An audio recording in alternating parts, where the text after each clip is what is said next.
Hi everyone. I wanted to do a quick video just for the Cyber Core Skills course, just on the tools of learning that I use, whether on a course, whether sitting through videos, or also outside of cyber, just for general learning, just to support what my needs are. I do suffer with sort of dyslexia and SPLDs, and these tools sort of either get me to the mark or above where other people can use non-tools, so I can understand things and sort of get to an answer or get to an understanding level quicker or easier. So some of the tools that I'm going to be talking about are these up here on the left. So I'm going to be doing text-to-speech, which is some of these are natural reader using the website, the web extension or the app. The app's just through the website and downloaded. Or Edge and Microsoft's Word and other Office suites.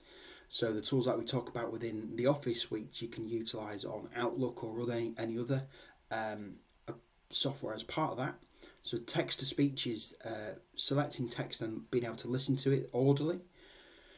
I also use speech-to-text, which is me reading into a laptop using a microphone or device, and then the text from that being produced. That can be something for posts or assignments or anything like that. Additionally, it's sort of like what with this YouTube video we'll do the speech to text for the subtitles, for example. So I also use a lot of spell check. I use Grammarly for this, and it does come with different subscriptions. I use the free subscription just because I'm not on the assignment level yet, but if I think I was producing towards like a degree, for example, I would probably pay for the greater skills and greater tool sets that the subscription level has, but the free level is good enough for me at the moment. And also I'm going to be talking about a tool that I use for note taking, which is GoodNotes. I use this on an iPad, but yeah, cool. Let's get to it. So going on to text-to-speech, natural readers heavily in this list. First of all, I'm going to show you the website. So website quite easy to get to. I'll include all the links within the notes and descriptions for the videos. So you can use the online reader once it's signed in to drag and drop text into. So I've just dragged and dropped this from a description of Google description of Sky News, for example. You can select different voices. So I'll select Will or Gail, for example, and you can select it, then listen to it. Sky News is a British free-to-air television news channel. And additionally, you can speed it up. You can speed up the text. You can slow it down if required, or we can select a different audio. Sky News is a British free-to-air television news channel and organisation. Cool.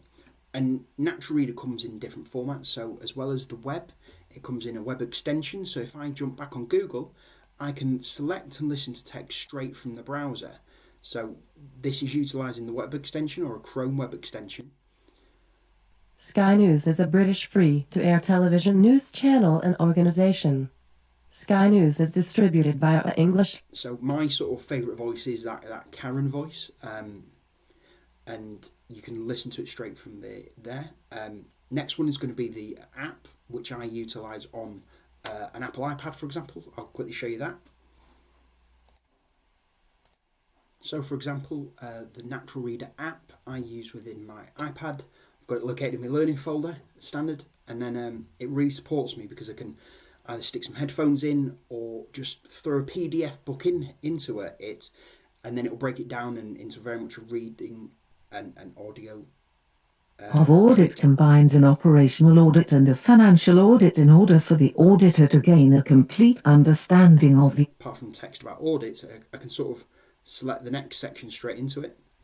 And Is audit this type of audit is a detailed examination of most or... Obviously, we noticed then it didn't do IS audit compared to it said it is, but when it's recognisable sort of abbreviations, it will substitute that. So from the app, moving on to Edge and Microsoft Suite now. So if I open up Edge, and then if I just Google without destroying the internet, What allows me to do within this is there's an inbuilt reader. It's got quite a soft voice. I find it's actually quite easy and easy to listen to. So if I just right click, read this section. He world's information, inkle. If I select the full sentence this time instead of part, it might read it a little bit better instead of going inkle. Search the world's information, including web pages, images. That's a lot better. So if you only select half a word, it will read half the word. But the advantage with browsers in general, you can throw a lot into it and it'll open up the file format. So PDFs, for example, we can launch a PDF into it and actually listen to a PDF, because that's what I struggle with a lot of the times, is finding things to listen to PDFs, to break down PDFs and do that text-to-speech thing. So moving on to Microsoft Word, I'm just going to quickly throw this up, and what I can do is listen to any text that I've either typed or that's in a Word document. So I will listen to what I've just... We'll be going on to spell checkers in a minute. There we go. Right, so if I select this, press Control-Alt-Spacebar. I will listen to what I have just typed. And it'll automatically kick in, providing I've selected it. So this is the audio bar up here, accessible by pressing Control-Alt-Spacebar to make it disappear or reappear. Cool. So you can use that within Word, Outlook, loads of other platforms, PowerPoint, for example, and you can listen to emails quite in depth, especially when you receive those bigger ones and you feel you're not going to take it all in. That's what I use to support my own learning and sort of taking in an understanding of what's being said within that. So speech to text, quickly jump on to Google Docs. Really good tool, speech to text, because it's a little bit more processor heavy. So instead of having a dictionary behind it, it's going to have to interpret what I say and put it into text. It can be used for assignments or even answering sort of quite lengthy questions, or even doing an email, for example. Within this, there are other tools available, but I specifically like using Google Docs and then copying and pasting that, or either using it on Google Docs, so I can copy and paste it into other platforms or utilize it locally here. What you have to do though is what I've realized is you have to speak a little bit slower. So I'm just going to speak as quickly as I normally do and see if it picks up what I say, which it did. I'm going to speak a little bit slower just to prove the point across, and it should pick it up a lot more effectively with less errors. Cool. So to access this speech to text tool, we go Tools and then Voice Typing. So that's effectively what speech to text is. It's voice typing. Cool. And moving on to spell checking. So as I said, I heavily use Grammarly, and it's the free subscription I use at the minute. If I step it up and need to type some big assignments, I will probably get the subscription, but I'm only using the free at the minute. So we can use Grammarly Web, which works within a web extension. I've got that installed here, Grammarly Web extension. And what it basically does is just sits on top of your web browser, and anything you type within a web browser, so it might be a survey or response to sort of questions or something, I can hover over and it picks it up, and then I can correct my own grammar there effectively with fewer errors. So that's even improving punctuation and correct grammar. That's good. Next one I'm going to show you is the Grammarly, but using it as a part of an iPad installation, for example. So just bringing this across and Google Notes, or I'm just using the Notes app on this. I'm going to start typing, and I've installed Grammarly as an app and then given it permission to access through a keyboard. So we can see at the bottom there, we can see check my text. So if I start typing,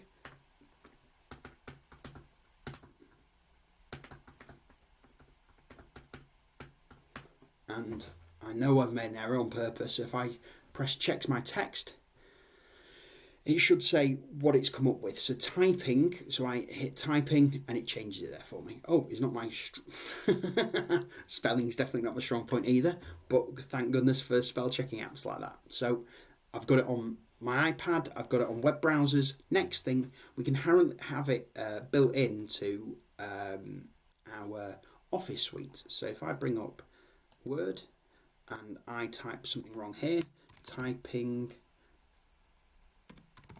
is definitely not my strong. I've done it again. Let's see what happens here.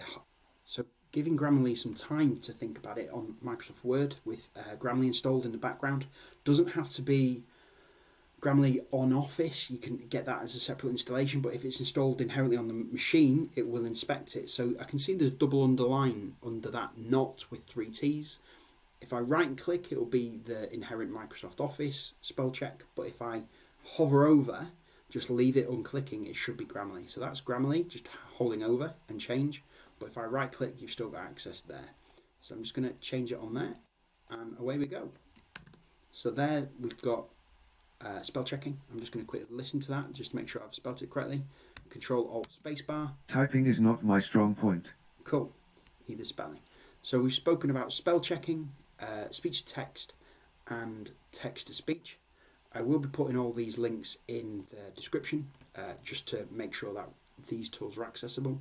The last one I'm going to cover is my note taking. So if I'm sat in a lesson, for example, as we've seen there, if I try to type quickly, there might be spelling errors. But I know if I sort of generally handwrite it, there might be less issues, but also I have a lot more, I can take a lot more in from when I'm writing notes.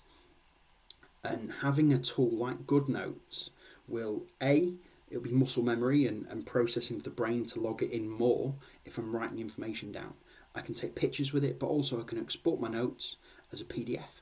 But also it's searchable. So I'm just going to bring up my iPad again and then bring up GoodNotes and we're away. So I'm going to open up a new notepad here. So if I go new notepad and just create it.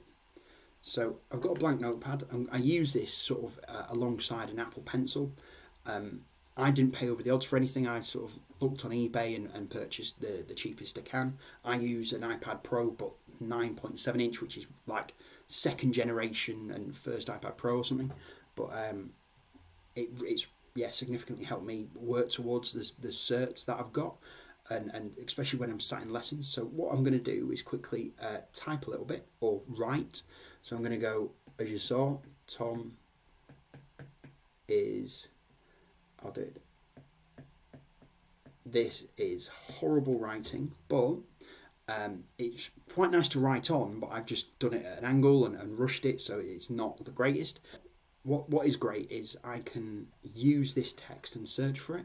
So if I just do is, for example, it's going to find it. So it's got my text there. It depends on how careful you are, because my G can also be misinterpreted as a C.